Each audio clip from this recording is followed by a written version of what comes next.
大家好，今日咧想同大家講下梁羽生同金庸，講下新派武俠小說，以及咧講梁羽生同金庸嘅政治立場啦。咁大家知道咧，梁羽生同金庸咧都同樣咧喺大公報體系下嘅新晚報度工作，而且相識。梁羽生咧就首先開創咗呢個新派武俠小說，新派武俠小說咧。開風氣者就梁羽生，發揚光大者咧就金庸，而梁羽生咧就喺大公報系統下咧就工作咗30年啦。咁佢呢個工作咗30年咧，佢個立場咧一直都係非常之壁壘分明嘅。喺佢嘅小說裏邊咧，正派人物同邪派人物咧係冇半點絲毫嘅混沌嘅，一定係正就正，邪就係邪。金庸小說就唔同，金庸小說咧裏邊咧好多個角色咧亦正亦邪嘅。譬如話佢嘅封筆之作《鹿鼎記》，韋小寶就係一個亦正亦邪嘅人物嚟嘅，康熙帝亦都係一個亦正亦邪嘅人物嚟嘅。咁啊《天龍八部》裏邊嘅喬峰、段譽、虛竹，佢裏邊嘅故事咧，亦都涉及到無數咧亦正亦邪嘅角色喺裏邊。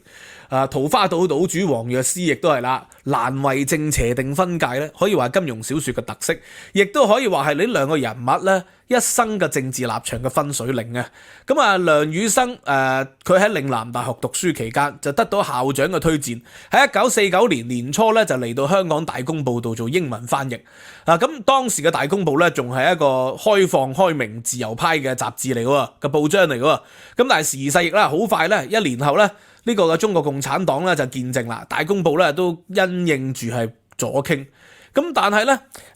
梁羽生咧個屋企人咧仲喺廣西噶嘛，佢自己人在香港，佢嘅父親咧仲喺廣西嘅，而佢父親咧陳信煜啊係廣西嘅望族嚟嘅，鄉紳嚟嘅咁啊同梁羽生啊本身咧個名叫陳文統，咁都係有名嘅知識分子，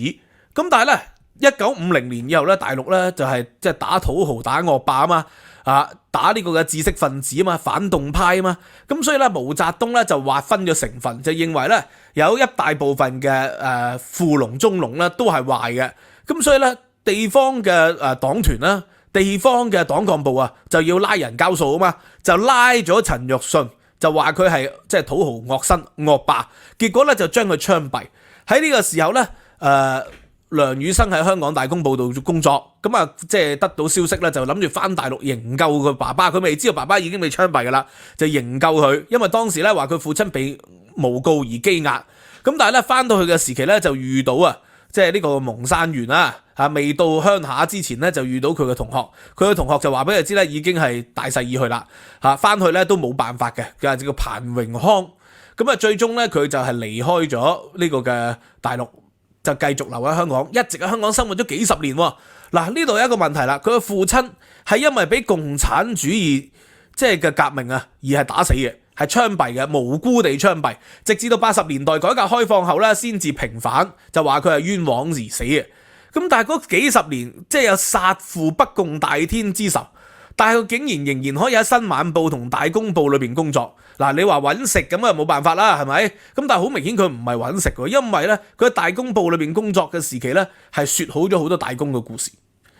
即係說好咗中共嘅故事喎。即使係佢退休喺晚年嘅時候咧，接受大公報嘅訪問啊，都係講緊自己愛國情懷嘅喎，講緊自己咧喺大公報裏邊嘅工作咧係以大公報為榮嘅喎。咁所以呢個咧。係即係匪夷所思啦，甚至乎喺文革期間呢，因為佢係一個老師叫做簡又文，簡又文咧係同佢父親咧係好朋友嚟嘅。咁簡又文咧，我自己讀過好多佢嘅作品嘅，因為佢係研究太平天國運動咧，係建清嘅一個學者，佢係長居香港嘅，但係台灣嘅立法委員嚟喎，因為即係受到呢個嘅蔣介石嘅器重啦，呢個著名嘅學者，亦都攞過美國哈佛大學費正清歷史學獎嘅。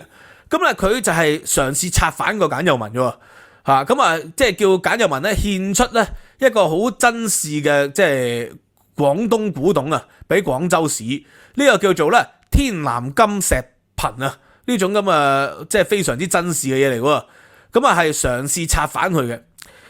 但係簡又文咧最終咧就係將呢個物件咧即係佢個古董就送咗俾台灣當局即係由此可見啦，梁羽生佢唔係純粹為咗要生存就喺大公報系統裏邊工作。佢的而且確咧係即係一心諗住為黨工作嘅，為國家貢獻嘅。如果唔係，唔會意圖策反佢老師喎。咁啊，而且佢對金庸咧有好大嘅批評啊。咁有啲人認為對金庸好大批評，包括倪匡。倪匡就認為咧梁羽生對金庸有好大批評係因為妒忌啦。咁但係除咗我認為妒忌之外咧，既生瑜何生亮以外咧，仲有好大嘅程度咧就係佢就係根正苗紅，相信自己根正苗紅啦，至少即使老豆係被殺死，都覺得老豆呢個犧牲咧係無可奈何嘅。呢個係時不我與嘅啫，呢個時來未到運到嘅啫。咁但係咧，國家嘅大方向政策咧都係正確嘅，否則就唔會留喺大公報幫呢個嘅大公報做外宣，做咗30年啦。咁呢個就係我對佢嘅睇法。咁咧，而我最近咧讀李儀回憶錄咧，都有提到梁羽生嘅幾筆嘅，因為梁羽生同埋羅夫以及咧呢個嘅曹祺雲呢一批人咧都係大公報系統出嚟噶嘛。佢哋呢一批人咧就係所謂嘅左派作家，在香港雖然咧人在香港，但係心咧一直係心係大陸嘅喎。但係無論喺大陸咧，包括李儀個夫人喺大陸咧，都係俾人批鬥嘅喎，就因為懷疑李儀喺香港港英政府派去嘅特務而俾人批鬥。但問題李儀自己都係大公報系統出嚟嘅喎，但係咧佢自己嘅太太遭遇過咁嘅經歷，俾人哋幽禁咗3個月。而2個女咧喺學校會俾人打，因為咧父親咧個出身成分唔好。但係李儀仍然咧創辦70年代，用咗10年嘅時間咧係幫呢個中共做大外宣，受到周恩來嘅禮遇。咁所以呢一批人咧，佢哋真係不能自拔即係所謂嘅大中華意識、大中華嘅情義，認為中國共產黨領導下咧，中國係能夠富強起嚟嘅。只要富強起嚟咧，即使老婆被鬥老豆被殺，都在所不惜嘅。咁所以睇佢哋呢一批嘅知識分子咧，即係令我諗起呢一種咁嘅心情。咁但係咧呢個金庸同埋梁羽生嘅左右之爭，由左右之爭咧就後來變成咗咧讀書之爭喎。因為咧有一篇文章1966年啊，當時開創咗一個新嘅雜誌。呢個新嘅雜誌結果咧就揾到咧一個叫做童石之，就童碩之就係童雪之、童碩之。去寫文章。咁後來我哋知道呢個文章咧，其實就係梁羽生寫嘅。梁羽生化名叫童石之，寫咗一篇叫《金庸梁羽生合論》，就評論金庸同梁羽生嘅小說。咁咧借評論金庸梁羽生嘅小說，其實就係否定金庸嘅。咁呢個文章咧都係一個相當之有趣嘅文章。咁我咧詳細同大家導讀一下。咁佢簡單嚟講咧，就認為佢哋兩個咧各有千秋啦。金庸咧就係發揚光大，開風氣就係梁羽生一時瑜亮嚟嘅，兩個人都係新派武俠小說。咁但係咧金庸嘅小說咧就受西方影響多啲，受電影影響多啲。佢小說裏邊嘅情節咧好多係電影情節。突然間講下梅超風同郭靖嘅時候，就跳翻去黃藥師故事點樣接收佢哋做徒弟。咁咧就係一種電影嘅跳躍氣氛。所以咧後來咧金庸嘅小說好多被拍成電影咧，就同金庸自己本身係做電影編劇係有關係噶嘛，就用咗呢種才華。後來金庸嘅小說被拍成電影電視劇，之所以吸引咧，就係因為本身寫小說嘅時候已經用咗編劇嘅方式去寫啦。咁呢個係金庸其中一個即係梁羽生讚佢嘅特點。但係咧金庸就最大問題就係即係中國文學根底太差啦。梁羽生咁講嘅喎譬如話黃蓉見到咧余朝奸讀嘅時候咧，就噏咗啲詩詞，嗰啲都係咧抄襲前人嘅，並冇新見啦。梁羽生原文係如是說。更重要就係咧黃蓉明明係一個才女嚟噶嘛，但係竟然咧喺一個宋代南宋時期就念咗元曲。咁咧佢認為咁係太大筆，即係敗筆嚟噶啦，就令到呢個才女蒙羞文學根底太差啦。金庸對中國傳統詩詞唔懂。咁呢個係對佢嘅批評。佢讚梁羽生即係童石之咧，就係梁羽生嚟噶，自己讚翻梁羽生文學水平高好多啦，文藝作品嚟嘅。佢評論金庸咧，其中一個特點就話金庸嘅小說咧前期寫得幾好嘅，譬如話碧血劍，又譬如話呢個嘅書劍恩仇錄寫得好好嘅，因為正邪咧係分明嘅。因為喺梁羽生嘅角度嚟講，正邪分明咧係一個小說裏邊嘅最重要嘅元素。因為如果正邪唔分明咧，就會教壞人咯。呢個好明顯啦，梁羽生係受到共產黨思維影響嘅。共產黨認為一切文藝都係教育，一切文藝都係整風，一切文藝咧都係政治宣傳嚟嘅。所以喺文學小說裏邊咧，係表示人物就好似陳家洛咁啦，一係正就一係邪，正邪自古就不兩立嘅。好似袁承志咁又係個正邪不兩立嘅，但係佢有敗筆啊！佢就話咧，金庸咧寫反派人物咧寫得太過出色啦，比寫正派人物咧寫得仲要好啊！譬如話寫金蛇郎君個角色咧，係比寫呢個袁承志好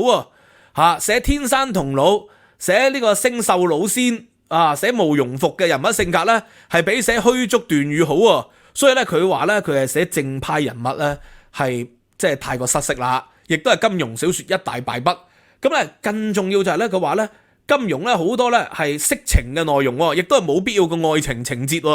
譬如話小龍女係俾呢個嘅尹志平啊，舊版叫尹志平啊，新版後來咧就因為咧好多道教徒咧就係反對，因為尹志平咧係道教裏邊嘅一代宗師，就後來改名叫甄志炳。咁金庸咧就寫咗呢段情節，無啦啦俾尹志平玷污咧。而且劇情冇推進喎。佢話譬如話，如果俾人玷污咗，最好就話小龍女有咗 BB 啦，懷孕，咁啊劇情有推進都冇嘅。而楊過又唔知呢件事，佢認為呢樣嘢係不必要嘅敗筆嚟嘅，係為咗色情咧而徒添呢個嘅枝節。又譬如話穆婉清同鐘靈啊，明知嗰個係佢哥哥，竟然仍然暗戀段譽，呢樣嘢咧都係教壞人嘅。咁所以咧梁羽生咧就係一個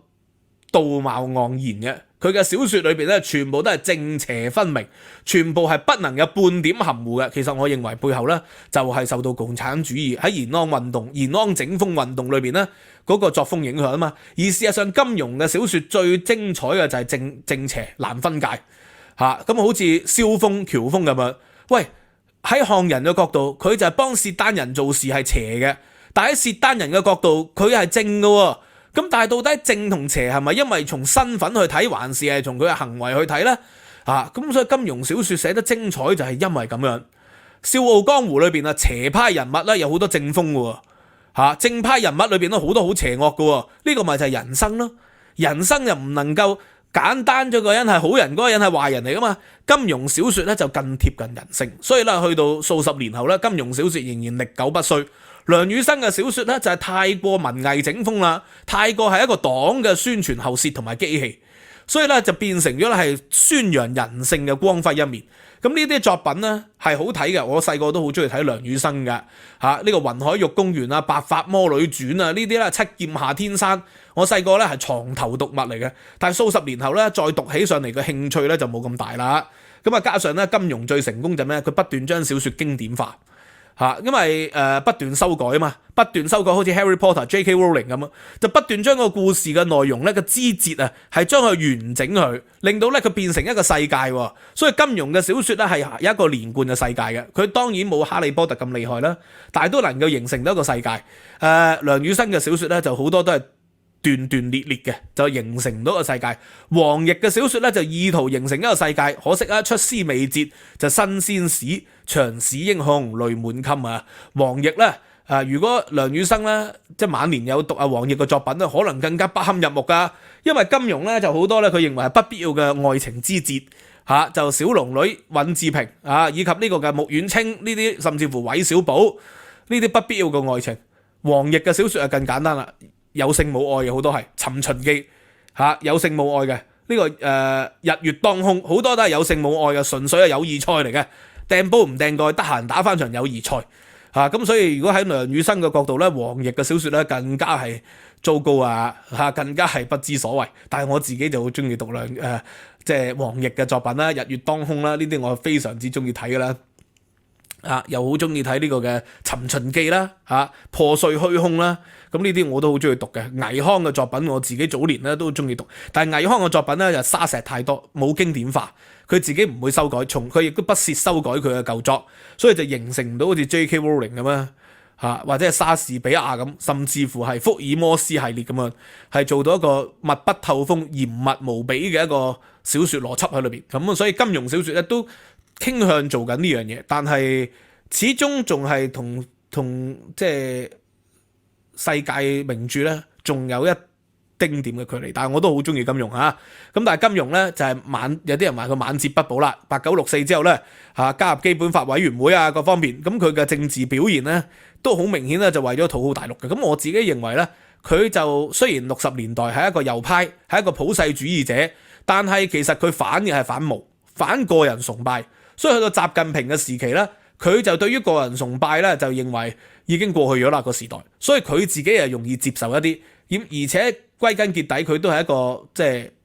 大漢族三民主義者啦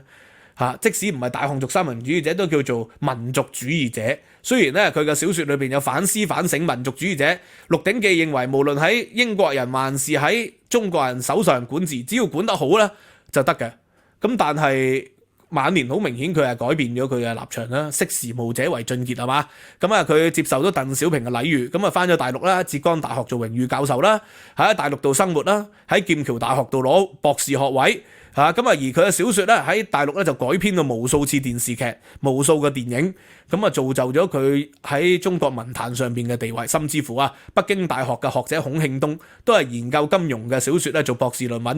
喎。所謂金學啊嘛，而家喺大陸嘅博士題目咧都有唔少研究金學嘅，梁羽生都有嘅，但係唔係咁多啦。倪匡、梁羽生都有，但係金學咧就係即係有研討會啊，直頭係有呢個體系咧去發表論文啊，甚至乎有雜誌。有陣地係俾佢發表論文，咁所以金學就形成咗《紅樓夢》紅學以後咧喺中國一大顯學。呢個就係同金庸晚年咧就改變自己嘅政治立場咧不無關係喺裏邊嚇。如果佢繼續堅持好似倪匡咁樣政治立場，佢今天嘅文學地位咧就不能同日而語咯嚇。咁所以呢個亦都係無可奈何啦。咁啊讀到梁羽生、